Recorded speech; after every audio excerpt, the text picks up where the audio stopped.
Welcome to Om Dacro Coatings, the leading job coater in India.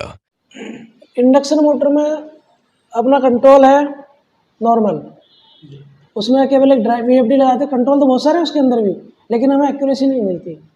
जैसे conveyor application हो गई, इस type की जो नॉर्मल एप्लीकेशन है हमारे सेंसर से रोकना है तो वहाँ हम इंडक्शन मोटर यूज करेंगे, और जहाँ हमें हाई एक्यूरेसी की ज़रूरत है वहाँ पे सर्वो यूज होगी। ठीक है,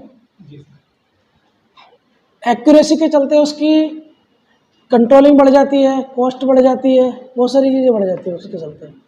और प्रोग्रामिंग ऑटोमेशन के अंदर सर्वो एक तरह से समझ लो लास्ट है। अगर आप ऑटोमेशन फील्ड में जा रहे हो, पीएलसी प्रोग्रामिंग में हो, तो ऑटो सर्वो के बाद फिर बचता नहीं है नॉर्मली। आज के टाइम में तो बहुत आगे टेक्नोलॉजी चली गई, इंडस्ट्री 4.0 5.0 पूरा IIoT सब कम्युनिकेशन पे चल रहा है। जितने आपके रोबोट हैं, रोबोट के अंदर सर्वो और स्टेपर यूज होता है पूरा। ठीक है, अभी आज हम एक बात करेंगे जो हमारी कंपनी में एक लगी है सर्वो, टीको की सर्वो लगी है कोटर में। हाँ, 3 नंबर कोटर में ही, और तो कहीं है नहीं। ठीक है, तो उसमें उसका जो कंट्रोलर है हमारा इस टाइप का कंट्रोलर है। इसमें क्या क्या है, एक तो मेन पावर के इनपुट टर्मिनल है, दूसरा एक्सटर्नल जनरेटिव रजिस्टर टर्मिनल है। ये एक्सटर्नल रीजनरेटिव रजिस्टर क्या होते हैं, जो हमारी बैक करंट आती है ना, कभी भी लोड पड़ता है क्या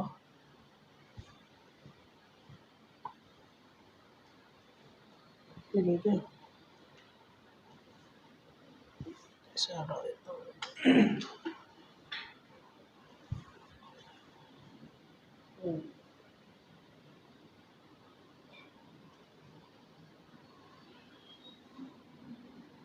क्लियर तो आने दो उसमें।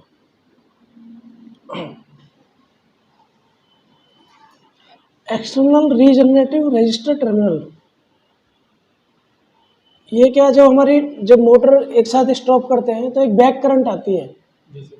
उस बैक करंट को कंट्रोल करने के लिए हम अलग से रजिस्टर, एक DBR बोलते हैं, डायनेमिक ब्रेकिंग रजिस्टर, वो यूज़ करते हैं। जो आपने पैनल में देखा ना, चाइना वाले पैनल है, उनके ऊपर एक हीट सिंक लगी हुई है, अंदर हीट सिंक लगी हुई है, एल्यूमिनियम की प्लेट से लगी है ना। कैप ऐसे लगा देते हैं वो लेड के ऊपर से, उसका तो मुझे नहीं पता। इसमें एल्यूमिनियम की एक चैनल लगा हुआ है, जी जी सर, जिसका मल्टीमीटर से रेजिस्टेंस चेक करोगे 35-37 ओम के आसपास आता है। तो हमारी जो बैक करंट आती है उसको कंट्रोल करने के लिए, अगर वो नहीं लगाएंगे तो हमारा क्या होगा, जो बैक करंट है वो ड्राइव के IGBT पे जाएगा और ड्राइव को फूक देगा। तो इससे हमारा ड्राइव का एक आउटपुट सेक्शन सेव हो जाता है। 3 नंबर में लगा है नीचे है ना, उसमें बॉक्स में। डाउन में पैनल लगा हुआ हाँ, है। डाउन में जो पैनल है उस बॉक्स के अंदर है। जो पैनल उसमें एल्यूमिनियम टाइप का नहीं है, उसमें एक रेजिस्टेंस के 3 वाइंडिंग टाइप की है रेजिस्टेंस की, वायर ऑन रजिस्टर लगा है उसमें। वो ओल्ड मॉडल है एकदम, स्प्रिंग सा है। हाँ, और नए वालों में तो एल्यूमिनियम के फ्रेम में पता ही नहीं चलता रेजिस्टेंस कहाँ है। तो ये P और PC के ऊपर ही कनेक्ट करते हैं हम। RST मैन पावर के हैं, UVW मोटर के टर्मिनल हैं, और G ग्राउंड का है। ठीक है, अब इस ड्राइव के अंदर भी हमारे बहुत सारे फंक्शन हो जाते हैं। इसमें कनेक्टर हो गए CN1, CN2, CN3, CN4। जो CN2 है वो मोटर का एनकोडर इंटरफेस का है। जो एनकोडर की केबल आएगी CN2 के ऊपर लगेगी, और IO इंटरफेस सीरियल कम्युनिकेशन। अगर हमें कम्युनिकेशन करना है ड्राइव को, या तो HMI से करना है, या किसी कंप्यूटर से करना है, या PLC से करना है, तो CN3 और CN4 के अंदर कम्युनिकेशन पोर्ट है। इसमें जो IO इंटरफेस है, हमारी जो नॉर्मल ड्राइव है उसके अंदर इनपुट आउटपुट कम होते हैं, इसमें काफ़ी ज़्यादा होते हैं। जो 40 पिन का टर्मिनल होता है ना ये, इसके अंदर सर्वो का अलार्म देना है, ब्रेकिंग का देना है, वो सारी चीज़ें हमारी यहाँ से PLC का जो कंट्रोल करेगा IO इंटरफेस के थ्रू करेगी कंट्रोल। ये सोचते हैं भाई ये PLC से कंट्रोल कैसे हो रही है, तो इस CN1 के जो कनेक्टर है, यहाँ से हमारे वायर जाएंगे CN1 से, वो PLC में जाएंगे, और अब इसे कंट्रोल करने के अलग अलग मेथड। इनपुट में क्या क्या आएगा हमारा, इनपुट के अंदर जैसे हमें स्टार्ट स्टॉप स्विच से करना है, ठीक है, वो हो गया। और कोई लिमिट स्विच हो गए, सेंसर हो गए, लिमिट जितनी भी हैं वो सारी हमारी इनपुट के अंदर आ जाएंगी। आउटपुट कोई अलार्म जनरेट करना है या कोई आउटपुट मोटर ऑन करनी है या कुछ भी करना है हमें, सोलनॉइड वाल्व ऑन करना हो, एलईडी बल्ब, जो भी आपकी इच्छा है वो आप कर सकते हो। उसके लिए आपको इसमें ड्राइव के अंदर प्रोग्राम लिखना पड़ेगा, लिखना नहीं पड़ेगा, उसमें सेटिंग करनी पड़ेगी कि हमारी कब ऑन करनी है, ओवर करंट पे, ओवरलोड पे, किसी भी कंडीशन पे, ठीक है। इसमें सर एक बैटरी लगती है, उसका क्या पर्पस होता है? बैटरी होती है हमारे मेमोरी बैकअप के लिए, उसके पैरामीटर सही रहे, जो आपने पैरामीटर डाले परमानेंट वो पड़े रहे, इधर उधर मिसमैच ना हो या कुछ ना हो।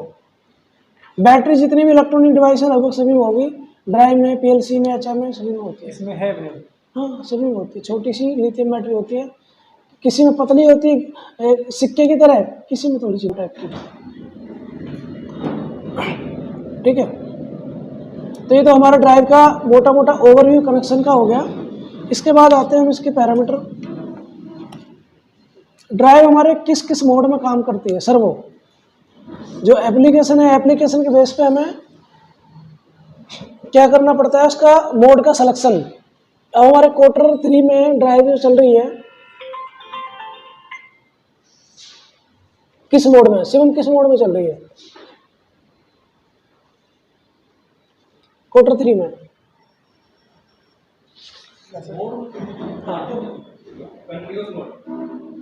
कंटिन्यूस नहीं है, स्पीड कंट्रोल मोड है। तो हमारी एप्लीकेशन के ऊपर डिपेंड करता है हमें सर्वो को किस मोड में सेलेक्ट करना है। उसमें हमारा कोई एक्यूरेसी का काम तो है नहीं, एक स्पीड दी स्मूथली, एनालॉग सिग्नल दिया और स्टार्ट हो गई, एनालॉग के हिसाब से स्टार्टिंग में धीरे धीरे चलेगी फिर तेज चल जाएगी, आरपीएम फिक्स कर दिया 400 आरपीएम तक जाएगी, तो उसमें वोल्टेज सेलेक्ट कर दिया, ठीक है।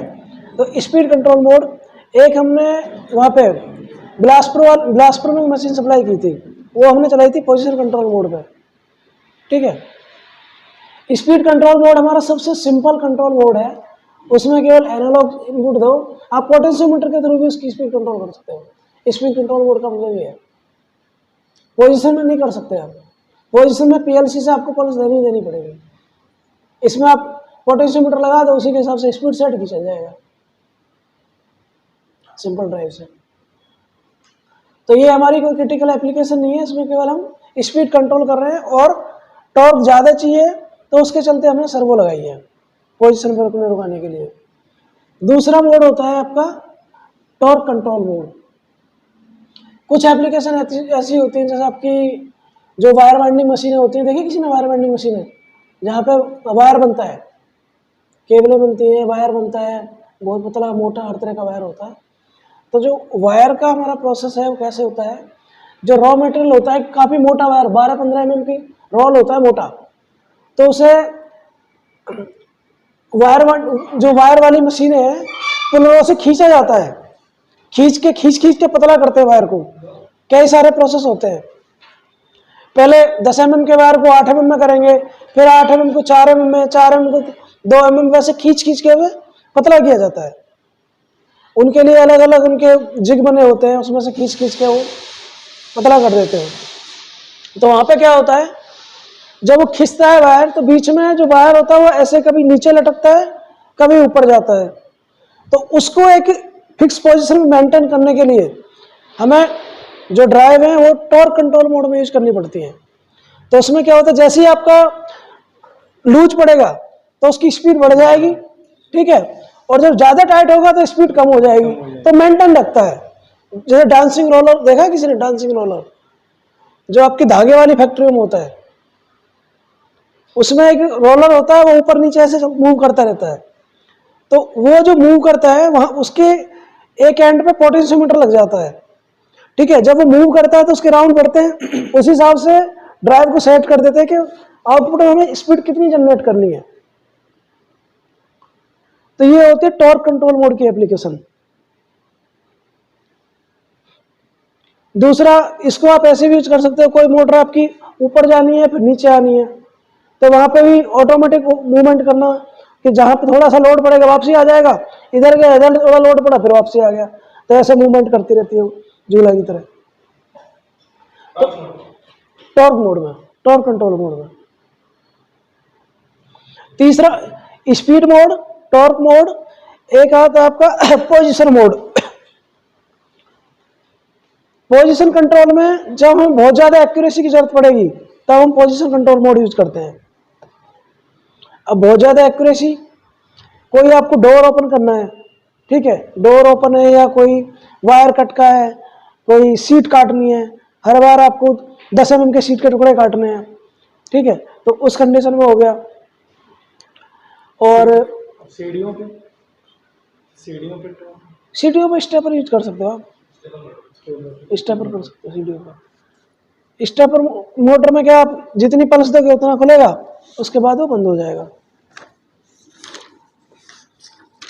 अब इसमें जो डायरेक्शन के लिए इनपुट कमांड होती है, जैसे अपनी नॉर्मल ड्राइव में होती है ना, D1 D2 D3, उस टाइप से इसमें भी डायरेक्शन के लिए अलग से कंट्रोल हो, और उसे सॉफ्टवेयर से भी कर सकते हैं अगर कम्युनिकेशन पे ले रहे हो तो।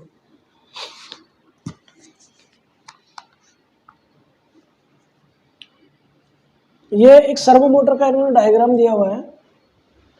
तो इसमें सबसे पहले ये मोटर है, इसके आगे ब्रेक है, फिर उसके आगे एनकोडर, सबसे बैक साइड में एनकोडर होता है, जो ये वाला पोर्शन है ना, ये वाला, ये एनकोडर का है, यहाँ पे ब्रेक होता है।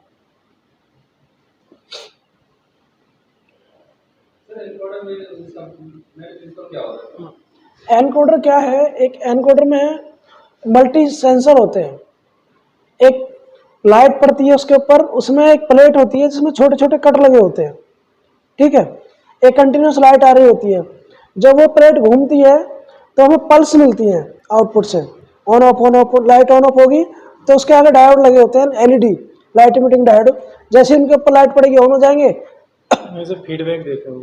हाँ, जो प्लेट में छोटे छोटे होल है वो कट मारेगी, जब होल के लाइट होल के सामने आएगी लाइट पड़ जाएगी, जैसे लाइट पड़ी तो सामने जो एलईडी लगी है उससे आपको पल्स मिल जाएगी, फिर वो आगे चलेगी, ऑन ऑफ इस टाइप से होगी स्पीड से। तो जब वो सिग्नल हमें एक डिजिटल फॉर्म में मिल जाता है उसको हम रीड करते हैं पीएलसी पे। तो एनकोडर का काम बेसिकली पल्स रीड करना होता है। जब हमारी मोटर स्पीड से घूमेगी तो पीछे जो प्लेट लगी है तो उससे आपको पल्सेज मिलेंगी।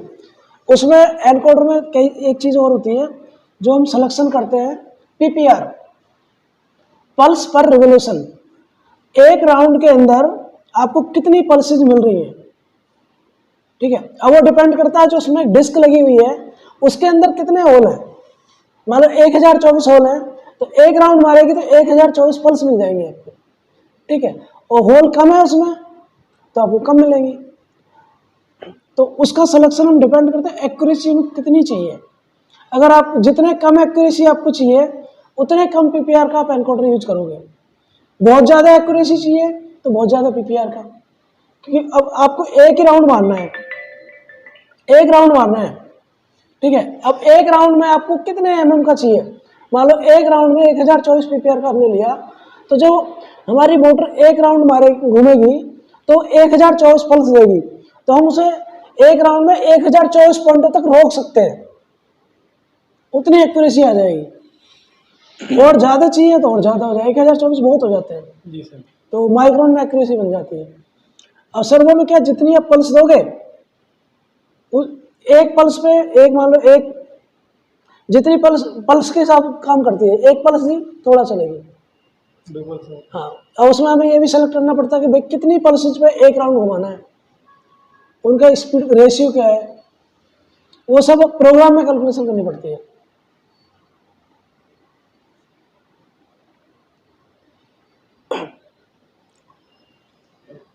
ये अगर हमें आप पैनल के अंदर कोई सर्वो लगानी है तो उसका एक नॉर्मली इन्होंने 50 से 1 किलोवाट तक की सर्वो के लिए दिया हुआ है कि सबसे पहले आप एक एमसीबी लगाओगे, उसके बाद नॉइज फिल्टर लगाओगे, फिर मैग्नेटिक एक कॉन्टैक्टर लगाओगे, उसके बाद इसे सप्लाई दोगे। ये इसकी सेफ्टी है, ठीक है। डायरेक्ट यूज करने के लोग करते हैं। नॉइज अगर उसमें आपको कोई भी हार्मोनिक्स आता है, हाई फ्रीक्वेंसी वेव्स आ जाती हैं जो कि आपके इलेक्ट्रॉनिक पार्ट को डैमेज कर सकती है। हाँ, एलसी फिल्टर ही यूज करते हैं। एलसी फिल्टर में वो एलसी, एल होता है इंडक्टर, सी होता है कैपेसिटर। कैपेसिटर आपका एसी को पास करता है, डीसी को ब्लॉक करता है, और इंडक्टर उसका उल्टा करता है। तो जो एलसी फिल्टर है उसमें एक रेंज सेट कर दी जाती है, उस बैंड के अंदर से जो आपके सिग्नल है ना तो ज़्यादा हाई फ्रीक्वेंसी के सिग्नल को जाने देगा और ना ही ज़्यादा लो के, मान लो हमें 40 से 50 फ्रीक्वेंसी का सिग्नल चाहिए, तो एक बैंड बना होता है उसमें कि 40 और 50 की फ्रीक्वेंसी के बीच का जो भी आपका एसी सिग्नल है वो पास होगा, अदरवाइज सारा ग्राउंड हो जाएगा या रिटर्न हो जाएगा। तो फिल्टर का, नॉइज फिल्टर का काम ये है। क्लियर है? फिल्टर एक तरह से ये समझो, आप नॉर्मल भाषा में आप पानी छान रहे हो, एक सीव ले ली, पानी के अंदर जो इम्प्योरिटी है वो सीव के अंदर रह गई, उसने रोक दिया, और जो साफ पानी है या कुछ भी है, पानी हो गया, पाउडर हो गया, जिस लेवल तक का आपको, जैसे अपने शॉर्ट ब्लास्टिंग में 80 नंबर की सीव यूज करते हैं साफ करने के लिए, तो उससे जो पतला शॉर्ट है, डस्ट है, वो निकल जाती है और 80 नंबर से ऊपर वाला रुक जाता है। ऐसी जो हमें अनवांटेड सिग्नल है उसको रोकना और वांटेड सिग्नल को आगे जाने देना, उसके लिए फिल्टर यूज करते हैं।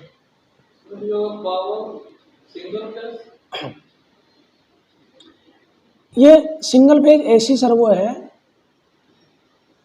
आगे लिखा हुआ 3 फेज, उसमें आप एक बार को शॉर्ट कर देते ना, आर एस या टी को, किसी को एक आर पे दे दिया, एक टी पे दे दिया, ठीक है, और आर एस को शॉर्ट कर देते हैं, 2 पेजों पे ले लेते हैं, या तो ऐसे ले लो या फिर आप सिंगल फेज दो, उसे 3 फेज दे दो, 3 फेज को 230 वोल्ट होनी चाहिए, 415 वोल्ट आ रही है, स्टेप डाउन ट्रांसफार्मर लगाओ, आउटपुट उसके हर एक पॉइंट पे 110 आएगी, तो तीनों फेजों से निकल के 230 वोल्ट आएगी, तीनों फेजों में आप 230 वोल्ट दे सकते हो। अभी जो अपनी ड्राइव है उसमें अभी सिंगल फेज में यूज कर रखा हमने, न्यूट्रल और फेज, ठीक है, और 3 फेज यूज करोगे तो आपको न्यूट्रल देने की जरूरत नहीं है, 3 फेज आया, उसे स्टेप डाउन किया 415 से 230 पे, सीधा इस पे लगा दो, ये क्लियर। या तो आप सिंगल फेज देते हो न्यूट्रल के साथ, या फिर आप 3 फेज दो 230 वोल्ट, 430 की भी आती हैं, जो अपना ऑटो स्प्रे था उसमें 430 वोल्ट की ड्राइव सर्व होती सारी, ठीक है। ये आपका जो ब्रेकिंग रजिस्टर की बात कर रहे थे, हमारी इसमें क्वार्टर नंबर 3 में यही लगा हुआ है, इस टाइप का। ये सर्वो मोटर का डायग्राम है, ऊपर वाला उसका कनेक्शन है। वायरिंग का कॉन्सेप्ट क्लियर हो गया।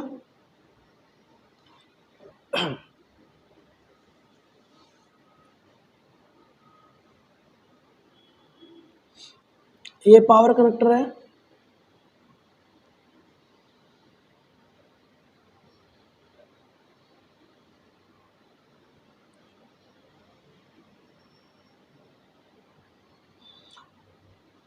ये ड्राइंग है, सबसे आपने सिंगल फेज सप्लाई दी है, उसके बाद पावर फिल्टर है। पावर फिल्टर का काम है आपके जो अनवांटेड सिग्नल है उन्हें ग्राउंड कर देगा और वांटेड सिग्नल को आगे जाने देगा। ये इन्होंने सिंपल से कंट्रोल डायग्राम बना दिया है इसका। स्टार्ट स्टॉप करने के लिए जो कॉन्टैक्टर लगा है, पावर ऑन बटन दबाएंगे तो आपका कॉन्टैक्टर ऑन हो जाएगा, ऑफ वाला दबाएंगे तो ऑफ हो जाएगा, ठीक है। ये तो क्लियर है ना, ड्राइंग में तो ऐसा कुछ है नहीं खास।